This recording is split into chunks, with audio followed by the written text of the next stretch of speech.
Ki Ageng Pengging 5 saat Pengging dikepung pasukan Demak Bintoro. Ki Ageng Pengging terdiam. Dan Ki Ageng Tingkir menyarankan, apabila memang sudah mantap dengan keputusannya, seyogianya, segera meminta kepada Sultan Demak untuk memberikan keputusan pasti mengenai Pengging. Dan itu berarti, Ki Ageng harus melayangkan surat ke pemerintah pusat. Atau kalau perlu, menghadap langsung Sultan Demak. Dan Ki Ageng Pengging tampak enggan. Melihat keengganan di wajah adik iparnya, Ki Ageng Tingkir mengingatkan sekali lagi dengan nada agak keras, jika memang Dimas masih menginginkan tahta, jangan setengah-setengah lagi. Ingat, Kakang siap di belakang Dimas. Dan Ki Ageng Tingkir mohon diri. Dan itulah terakhir kali Ki Ageng Pengging melihat kakak iparnya. 2 bulan kemudian, Ki Ageng Tingkir wafat. Ki Ageng Tingkir sudah memeluk Islam. Manakala jenazah hendak dimandikan, Ki Ageng Pengging berbisik di telinga kanan jenazah kakak iparnya, Kakang Tingkir, antinen sedela maneh. Ingsun bakal nusul bebarengan nyabrang Segara Rahmat. Kakang Tingkir, tunggulah sebentar lagi. Aku akan menyusulmu untuk bersama-sama mengarungi lautan kasih. Pada malam ke-7, menjelang dini hari, manakala pertunjukan wayang hampir usai, para tamu dikejutkan dengan jatuhnya seberkas cahaya dari langit menuju dalam agung. Cahaya yang sangat jelas itu meluncur dari atas langit, bergerak cepat, mengarah atap dalam agung di mana Ki Mas Karbet ada di dalam sana. Dan cahaya itu lenyap tepat setelah menyentuh atap. Para tamu geger. Hampir semua para tamu yang masih terjaga, melihat cahaya itu. Yang tertidur cepat-cepat dibangunkan teman-teman mereka. Kejadian yang langka ini segera menyita perhatian semua yang tengah bersuka cita menyambut kelahiran Ki Mas Karbet. Semua tamu pun sibuk memperkirakan, cahaya apa yang barusan terlihat. Sinarnya terang sedikit kebiru-biruan. Kepercayaan masyarakat Jawa menyebut cahaya itu Andaru Kilat, atau cukup disebut Endaru. Suatu cahaya yang membawa wahyu keprabhon, atau tanda bahwa di mana kediaman orang yang kejatuhan Andaru Kilat, sudah bisa dipastikan, kelak akan menjadi penguasa agung. Menjadi seorang raja besar. Para pandita segera memerintahkan untuk segera merakit sesajen sebagai sarana pelaksanaan sembahyang syukur. Hyang Widiwasa telah memberikan kepercayaan besar kepada keturunan Ki Ageng Pengging kelak, untuk menjadi raja tanah Jawa. Menjelang pagi hari, begitu pertunjukan wayang beber usai, upacara persembahyangan pun digelar. Mantra-mantra Weda terlantun syahdu pagi-pagi buta. Semua tamu yang beragama Shiva Buddha, ikut serta melaksanakan persembahyangan. Dupa mengepul. Merebak mewangi ke segenap penjuru. Suara genta sang pandita berdenting-denting mengiringi ucaran-ucaran mantra. Kelahiran Mas Karbet. Istri Ki Ageng Pengging, yang sudah mengandung beberapa waktu lalu, sudah saatnya melahirkan. Kelahiran putra pertama Ki Ageng Pengging ini disambut gemuruh sukacita rakyat Pengging. Upacara kelahiran pun digelar sangat meriah. Beberapa pandita Shiva Buddha datang tanpa diundang demi untuk memberikan doa-doa keselamatan. Hadir pula Ki Ageng Butuh dan Ki Ageng Ngerang. Mereka yang beragama Shiva Buddha dan Islam, bercampur, bersukaria menyambut kelahiran putra Ki Ageng. Pertunjukan wayang beber, wayang yang diceritakan dengan cara membentangkan gambar. Beber artinya bentang. Wayang beber artinya wayang yang dibentangkan, damar syasangka. Digelar hingga 7 malam. Ki Ageng Pengging memberikan nama Ki Mas Karbet kepada putranya. Karbet adalah nama lain dari wayang beber. Wayang Karbet sama artinya dengan wayang beber. Kelak, Ki Mas Karbet terkenal dengan nama Jaka Tingkir. Setelah berhasil menjadi Sultan Pajang, lantas bergelar Sultan Adiwijaya. Duta Demak Bintara. 3 tahun sudah berlalu. Dan 3 tahun sudah Ki Ageng Pengging harus mengelola Pengging tanpa status yang jelas. Mas Karbet tumbuh menjadi bayi yang sehat dan montok.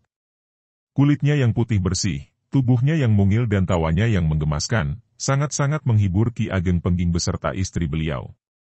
Kehidupan Ki Ageng Pengging benar-benar bahagia. Hyang Widi melimpahkan kedamaian cinta kasih dalam keluarga beliau. Namun, lain lagi situasi di Demak Bintara. Tenggang waktu yang diberikan Sultan Demak kepada Ki Ageng Pengging, telah sampai kepada batasnya. Sultan Demak merasa perlu untuk mengambil tindakan tegas. Ki Ageng Pengging telah dianggap balelo atau membangkang perintah Sultan. Setelah menggelar siding dengan para pembesar kesultanan, Sultan Demak segera mengirim utusan ke Giri Kedaton, meminta restu Sunan Giri, pemimpin Dewan Wali Sangha, untuk memberi wewenang mengambil keputusan tegas kepada Ki Ageng Pengging. Dan, Dewan Wali merestuinya. Pada hari yang dipilih, Sultan Demak mengutus Senapati Agung Demak Bintara, Said Jakfar Shodik atau Sunan Kudus untuk menemui Ki Ageng Pengging. Perintah yang diberikan sangatlah tegas, yaitu memerintahkan Ki Ageng Pengging untuk menghadap ke Demak Bintara. Apabila tetap bersikukuh dengan keengganannya, maka Senapati Demak diberikan wewenang penuh untuk menyingkirkan Ki Ageng Pengging, yang sudah dianggap sebagai pembangkang. Diiringi 700 prajurit pilihan Demak Bintara dengan persenjataan lengkap siap tempur, berangkatlah Sunan Kudus ke Pengging. Tidak diceritakan dalam perjalanan, Sunan Kudus beserta prajurit pilihan Demak Bintara, akhirnya sampai di wilayah Pengging. Malam telah menjelang. Hal ini memang sudah direncanakan oleh Sunan Kudus, yaitu tiba di Pengging tepat malam hari. Setelah beristirahat sejenak, Sunan Kudus memerintahkan pasukan membagi 4 kelompok. Masing-masing ditempatkan di keempat penjuru arah, mengepung Pengging. Seluruh prajurit segera bergerak menempati pos masing-masing. Pengging, dalam sekejap telah terkepung dari semua arah. Namun, gerakan pasukan Demak ini diam-diam diketahui oleh beberapa masyarakat Pengging mantan prajurit. Secepatnya mereka menghubungi mantan lurah prajurit Pengging, melaporkan gerak pasukan tak dikenal yang terlihat telah mengepung wilayah Pengging. Mantan lurah Pengging segera menghadap ke dalam Agung.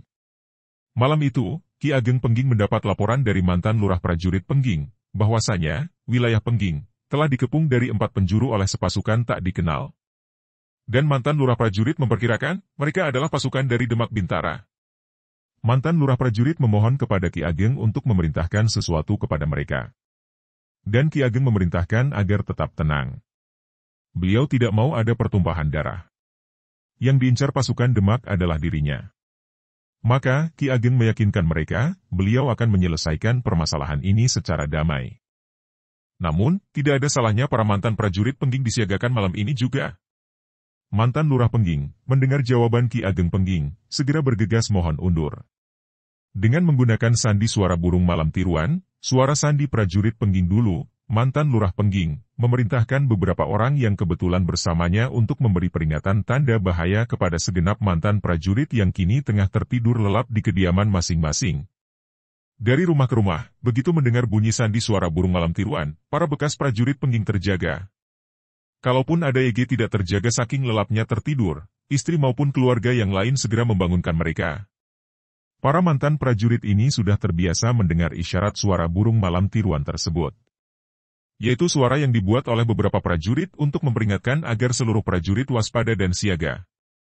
Di sana-sini, di seluruh Pengging, para mantan prajurit seketika terbangunkan. Masing-masing segera mengenakan pakaian tempur dan mengambil senjata masing-masing yang sudah hampir 3 tahun tidak pernah mereka pergunakan lagi. Kini, tinggal menunggu suara tersebut terdengar lagi. Jika kembali terdengar, maka pertanda, seluruh prajurit harus menempati pos mereka dahulu. Pos masing-masing. Namun, bunyi yang dinanti-nantikan, tidak juga kunjung terdengar. Para mantan prajurit Pengging, yang sudah siap sedia di rumah masing-masing, terjaga semalaman suntuk. Inilah kejadian sesungguhnya yang terjadi waktu itu. Dalam babat Tanah Jawa, hanya diceritakan, begitu Sunan Kudus dan bala tentara Demak tiba di pinggiran wilayah Pengging, mereka serta-merta membunyikan gong Kiai Sima. Sima berarti harimau. Dan bunyi gong tersebut menggema ke segenap wilayah Pengging pada malam hari itu juga, sehingga seluruh masyarakat Pengging tidak bisa tidur semalam suntuk karena ketakutan. Padahal yang dimaksud, bahwasanya kedatangan Sunan Kudus beserta pasukan Demak di wilayah Pengging, bagaikan seekor harimau yang tengah mengincar mangsanya, yaitu Ki Ageng Pengging. Dan kedatangannya di malam hari, sudah diketahui oleh para prajurit Pengging. Babat Tanah Jawa sendiri, ternyata juga mencoba merendahkan Pengging dengan cerita bernuansa mistis.